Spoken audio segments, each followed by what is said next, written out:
আল্লাহর হাবিব সাল্লাল্লাহু আলাইহি ওয়াসাল্লাম কোথাও গেলেই মক্কার লোকেরা খুশি হয়ে যেত, বলতো যা আমিন রাদিনা বে, আরে আমিন আসছে, আল আমিন as-সাদিক আল আমিন, সত্যবাদী এসেছে।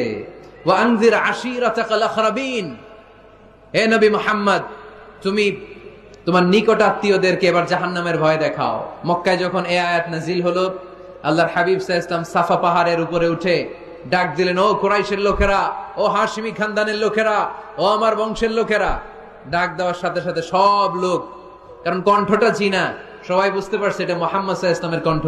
মক্কার সব লোকেরা, ইসলামের একেবারে প্রাথমিক যুগের কথা শোনাচ্ছি, তখনও তিনি বেশি দাওয়াতি কার্যক্রম শুরু করেন নাই।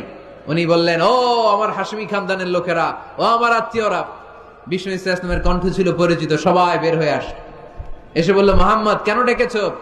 আল্লাহর হাবিব সাল্লাল্লাহু আলাইহি সাল্লাম বললেন, আমি যদি এখন তোমাদেরকে বলি, এখনই আমি যদি তোমাদের বলি এই সাফা পাহাড়ের পেছনে একদল নাঙ্গা তলোয়ার নিয়ে ঘোড়সাওয়ার তোমাদেরকে কচু কাটার জন্য অপেক্ষা করছে, তোমরা কি আমার কথা বিশ্বাস করবা?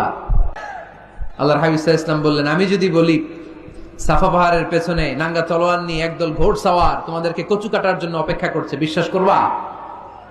মক্কার সবগুলো লোক একসাথে বলল, নাআম, অবশ্যই বিশ্বাস করব, কারণ মা জাররাবনা আলাইকা ইল্লা সিদকা, মুহাম্মদ আমরা জীবনে তোমার থেকে একদিনও একটা মিথ্যা কথা শুনি নাই।